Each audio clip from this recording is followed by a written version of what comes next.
Hey everybody, welcome back to BK's Bullets. Today we're going to be talking about the Superman and Lois premiere.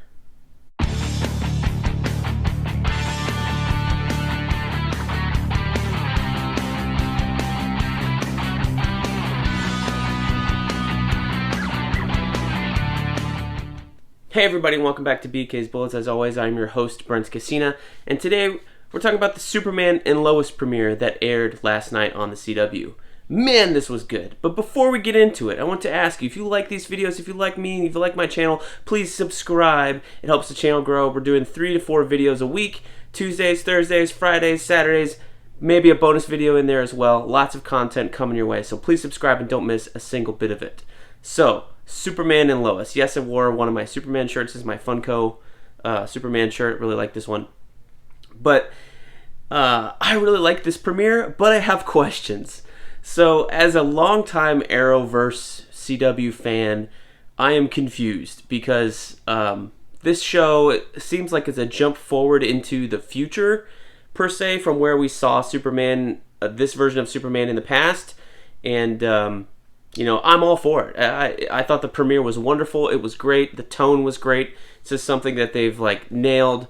It had a very cinematic feel with the widescreen and the Zack Snyder colors. This was very Man of Steel-esque in terms of visual quality, but it was very Richard Donner-esque in terms of emotional and story quality.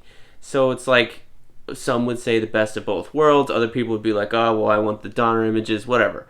Very cinematic, very modern, but yet heartfelt, emotional, pulled at the heartstrings, and very good. Very, very good. I really like this take. I really like the cast. The characters I think are cool, but I got questions. So, who is Superman, right? Well, we all know who Superman is, but who is he in the CW verse? So, we'd been introduced to Tyler Hoechlin as Superman. I don't know how to pronounce his name. I'm sorry. Anyway, I know him from Teen Wolf. I watched a couple seasons of that show back in the day. He was there. He was very moody, very grumpy all the time, very angry. And so when he got cast as Superman for, I think it was Supergirl Season 2, they had him in a couple of episodes. You know, he's her cousin and all this stuff.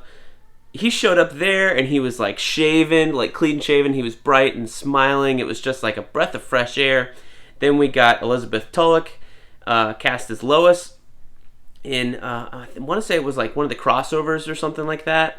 Crisis on Earth X, maybe.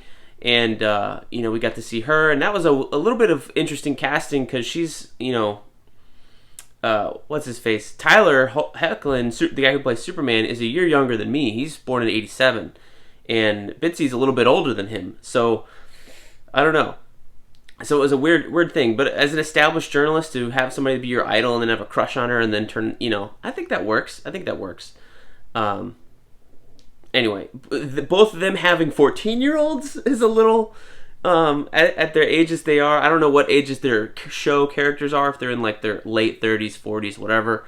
You know, that's certainly possible, but at least in the CW verse, so here's kind of the backstory of our Superman is, we met him in Supergirl. We saw him in the crossovers and a little bit in, I think that season finale, that season he showed up in season 2. But since then, Supergirl, that whole series is good. It's a fun watch. They discovered this city of Argo, which was Supergirl's home city on Krypton, had been living on an asteroid, encompassed with, had to do, I think, with Brainiac. Her mother was there, and so Superman and Lois left Earth in one of these seasons of Supergirl and went to go live on Argo. And it was on Argo when they were living under red sun conditions. Superman Clark no longer had powers and therefore was able to get Lois pregnant. None of that stuff is explained here. I think we did see the twins. I can't remember what happened there. I want to say there was something that happened to them on the Crisis on Infinite Earths crossover. We saw Superman and Lois maybe get wiped out with the multiverse flash. I have to go back and research that. But they were babies. These twins, you know, or the kid, I can't remember if it was one or two, but it was definitely a baby, swaddling baby type thing. And that was the first time we saw the idea of Superman and Lois having kids, right? Because you had kind of explored it a little bit on Lois and Clark back in the 90s. I think that series ended with them getting pregnant, or they were always talking about having kids in like the final season of that show, which I watched as a kid. I really liked that show. It was fun for its time. But that was the last, that whole sequence the kids were, there was a baby there, not a 14-year-old child, much less two, if I can recall correctly. So to jump over here, none of that is touched on. They kind of make it seem like they had it normally, without going to Argo and Superman not having powers, like just kind of a regular matter of fact. And yeah, these kids are half Kryptonian. I think that's normal. I think that's fine, but maybe we'll get that addressed a little bit later in the show. So it's still unclear to me if Superman and Lois is part of the CW Arrowverse, per se, or if they're kind of striking off and doing their own thing.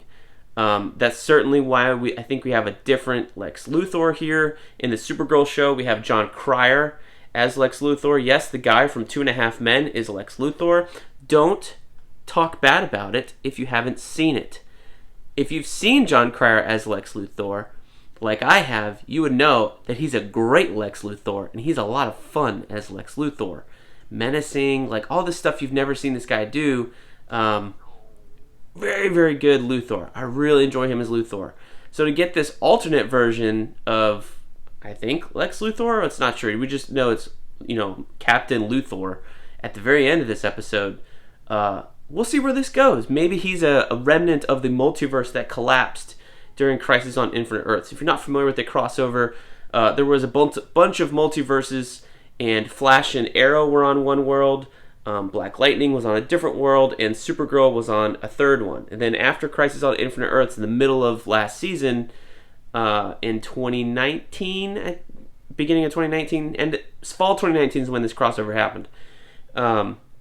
Everything got coalesced, right? The multiverse ended, and everything was on one Earth. So now you had Supergirl, Arrow, Flash, and Black Lightning all on one Earth. It's a great crossover. Go check it out if you haven't. It should all be on Netflix, I think. But you have to go to the different seasons to watch it, I believe. Or you can just search them on iTunes or Vudu and just buy it. There's 5 parts of it. So go check that out. But yeah, so I don't know if this version of Superman and Lois is part of that at all, because the only thing that's the same is we have the same Superman and the same Lois that we got introduced to on the CW before. So I got questions. But let's talk about the show itself and its strengths. Number 1, this does not look like a CW show. It's widescreen, it's cinematic, there's some like color grading going on to make it feel very warm tones. It's not just the regular thing that we have with all these other TV shows. The effects look good. This is the pilot, but I think they do spend a little bit more on effects for the pilot than they do on other shows. That's not to say that effects in The Flash and Supergirl don't look good. They can look good. They do look very good at times. If you've ever seen King Shark from Flash, he looks great a majority of the time. Gorilla Grodd is starting to look better and better every time they show him on that show. But there is a little bit of like Legends of Tomorrow, I think, crosses this line where it looks really CG and really cartoony most of the time, whereas sometimes in the Supergirl and Flash TV shows, they pull back a little bit. Although Martian Manhunter from time to time looks good and doesn't look bad when he's on that show when he's in his Martian form. So this show didn't have a whole ton of it, I think, to like CG monster stuff to make it look weird. But when we did see the guy in the suit fighting Superman towards the end of this pilot, it did recognize some of the special effects. It's probably the same special effects house, who knows? But it had a little bit of that quality, but it didn't look bad. I think the strength here that they are hopefully continue to do is it felt like this is the important part. It felt like they had Tyler Hoechlin lift, underneath a real truck attached to a crane, lifting it up for that shot where he's revealing himself to his sons. And as long as that feels real, you're accomplishing your goal. Whether they did it for real or not, with a real truck on a TV show, seems like an expensive stunt. Maybe you would do it for the pilot, but that whole scene felt real. And whether it was CG or a real truck, I don't want to know. As long as it feels real, that's what you want. You want it to feel real. And that, to me, felt real, looked real. And that's the believability you want in a Superman show. And especially when you're trying to sell the sons' reactions, looking up at their dad, realizing that, oh shit, my dad is Superman. very, very interesting. So let's talk about these sons. You got Jonathan and Jordan. Who are these kids? Well, I can tell you about Jonathan. I can't tell you about Jordan. Jordan is a new creation of this show. Jonathan Kent was introduced in the DC comic books, 5 years ago or so. And thanks to Brian Michael Bendis, he's recently been aged up from an 8-year-old Superboy with powers into I think he's like 16 or 17 now. And during the Future State event that is now ending, he is like 18, 21, 22, whenever those books take place. But so we've seen this Jonathan Kent character go from like a newborn to an 8-year-old to a 16 or 17-year-old. Like, he's basically the same age as Damian is in the books, but because this outer space adventure he goes off of, thanks to Brian Michael Bendis, he becomes aged up. And, you age faster in space if you're the longer you're away from Earth.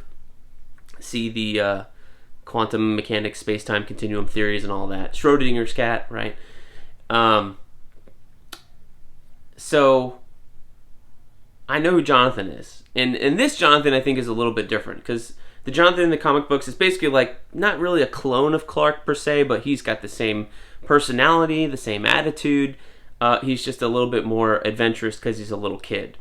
Whereas these kids, Jonathan and Jordan, seems like they split Clark not in half per se, but Jonathan in the show got all of Clark's confidence, and he's the athlete, he's a football player, he's got all of his mom's confidence, whereas Jordan seems like so far has got the powers part and the outsiderness that Clark felt when he was a teenager, and Clark feels constantly at home.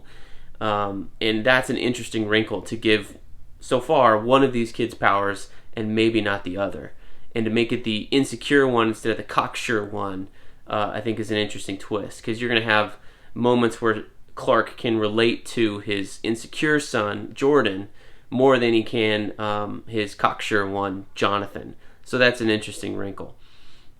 I also thought what this show did really well that they haven't been able to do is make you relate to Superman. I mean, there's been lots of conversations about how Superman is a hard character to write for some writers, or he's a hard character to adapt because he's perfect, right? He's basically God. He can do whatever. He doesn't have problems. So the only way to make Superman interesting for some writers is to tear him down and give him problems, whatever. Where this show is kind of doing that. They're making Superman interesting by giving him a family, and that's something that we've only really been exploring in the comic books the last 5 years, but not a whole lot, because most of the comic books are about Superman still beating up bad guys. And if this show is more about Superman and the family dynamics, I'm all for that, honestly, because if that's what makes Superman interesting and makes him a great character, then let's focus on what works and what makes him more interesting, more relatable. I know I'm a Batman fan. He's all over my wall more than Superman. But I've never really taken to Superman as in the same way I took to Batman, because this, not aloofness, but the all-powerfulness or whatever. I know some people like Superman more. That's great. But I just never really got him, because I think that applies to me and a fan and relating to him. He's hard to relate to. So by giving him a family, giving him these conflicts about saving the world versus attending therapy or football games, all these other things he hasn't been there for, and making Superman feel guilt about it, which is what we saw in the first 10 minutes, which I was like, oh man, I was really feeling it. And Clark just has a phone. He's just like leaning back on the wall, just kind of like, he feels bad about missing these family events with his son because he has to go and be Superman. And that's a conflict we can get into, and I feel like you can stretch that for a couple of seasons. So that's a very interesting take, and it's a wonder why we haven't done this before. I mean, yeah, you can give him a wife and give her, I want you to be here more, that kind of thing, but they've done that before, and it's, Superman and Lois have been married in the comics for a long time. They only got married in the comics because they knew the TV show was going to do it, and they did it in the comics before the TV show did it, just so that they could say, we did it first. It's kind of a weird thing how these properties interact and intertwine. Kryptonite, all these other things. There's some things of Superman lore that came out of the radio show in the 30s and 40s, not necessarily from the comic books. So, stuff crosses over. So it'll be interesting to see what the Superman books take from this show in a few years once it's gotten off its, launch pad or whatever. But I really felt for this Clark. I mean, I've always liked Tyler as Superman, but this is the first time we've really focused on him as a character. He's had his own solo episode, because other times he was guest starring and you had to focus on Supergirl or Flash, whoever was in the episode with him. But to see him like just kind of shrunken back and realize that, oh man, I might be a shitty father, is really heart-wrenching to see as a father myself. My heart got racing and pulsing when the kids were in trouble. It's something I relate to, that feeling of when I hear my kids crying and I get up and go find out what happened. So that's an interesting wrinkle. Really, really like that. And if that's how you're going to make Superman relatable, to give him these family problems and make him kind of a shitty dad, cool, let's do it. Other people might not like it, but you know what? If this is going to be your hook for the TV show, to teach your sons about how to be Supermen, I think that's a cool hook. Because you've kind of seen everything before. You've kind of done everything before. You mean people want the Donner stuff? It's there. If you want the Man of Steel stuff, that's also there. Does anybody really agree on which one is better right now? No. Half the fans want the Man of Steel Batman v Superman version. Half the fans want the Donner version. And you can argue which one is right. But if we're going to take them and meld them together like we are in this show, which is I kind of think where we're going, with a little more heart and a little more of the Man of Steel action and physique and mystique and look, yeah, I think that's a combination for success. So thumbs up to everybody. Another thing I really, really like is having General Lane here as the liaison for Superman. In the comic books and in the TV shows, you've always had General Lane. He's Lois's father. You've always had him as kind of a naysayer of Superman. He's not an antagonist. He can be at times. Sometimes in the comic books he is an antagonist, just because he doesn't like Superman, doesn't want him to do Superman things. But to have him here, because I guess Superman and Lois have been married for so long, you would hope that your father-in-law would come around to liking you, much less if he knew you were Superman, he would come to appreciate that fact. But it seems like General Lane likes Superman more than he likes Clark married to his daughter, and appreciates Superman and still calls on him and helps him out and alerts him to mysteries. He's kind of his Alfred or whatever in this way. He's his Felicity, I guess, if you will. Maybe we'll see how that develops. But to also have this view of like, hey Lois, you can't have it both ways. You can have Clark or you can have Superman, but you got to realize you married Superman, not Clark. And the world might need Superman more than you might need Clark at some times. So that's going to be an interesting thread we're going to pull during this series. So really excited to see where this series goes from here. I highly recommend you watch this show. It was really, really good. More good than it had any right to be coming from the CW. If they're going to do more shows like this, then I think we're going to get better and better and better quality CW shows. And they should invest the time to do so. I saw some takes online that were, saying that, giving Superman a family is new in superhero shows. It's not new. And as much as I talked about it and how much I liked it, I was kind of focusing on how I liked it for Superman. Black Lightning's been doing this for 3 seasons now. And if you haven't watched Black Lightning, go do so. It's also a fantastic show. That first season especially is phenomenal. This third season where they had the weird camp inside the town, I wasn't really a fan of that whole idea, and it stretched out for way too long. But that first season of Black Lightning is especially strong, where you have the black father with the 2 daughters, and you think he's a single dad, and then you realize that the mom is still in the picture, and they eventually reconcile, and they become one family unit around him being Black Lightning and discovering that their kids have powers. That whole storyline in season 1 is great, and it goes into season 2 as well. And so that is a great show, and it's been doing that. So if they're taking stuff from Black Lightning, good, do it. But we need to give Black Lightning the credit that they did it first. And that's a phenomenal show as well. So you should go check that out. But seriously, Superman and Lois, check it out. It's well worth your time. This premiere was, I bought it on iTunes, so it was 64 minutes. I knew they were advertising it as a 2-hour premiere on the CW and stuff. And then I looked on iTunes, 64 minutes. Oh yes, I will do that. So yeah, if you watch it on the CW app, you can watch on the CW app for free. That's the great thing about the CW app, is that you don't have to create a login or have a cable login or whatever. They're like, we're going to give you our shows for free because they're going to end up on Netflix anyway or whatever. I think that's smart. The problem with it is you get the regular commercial breaks as if you were watching it on TV. So if you watch it a day later, it's like watching it live. You're going to have 3 or 4 commercials every commercial break. And yeah, it would take you 2 hours to watch this entire thing. So if you want to do that, do that. If you want to spend $3, do it on iTunes. Do it like I did and watch it in an hour. I think it was 64 minutes without any commercial breaks. Do that as well. Highly worth your time. Get invested. I think this is going to be a fun run. So let me know what you guys thought of the Superman and Lois premiere down below. Don't forget to like, comment, share, subscribe. Helps the channel grow. And we will see you guys next time in the Funny Pages.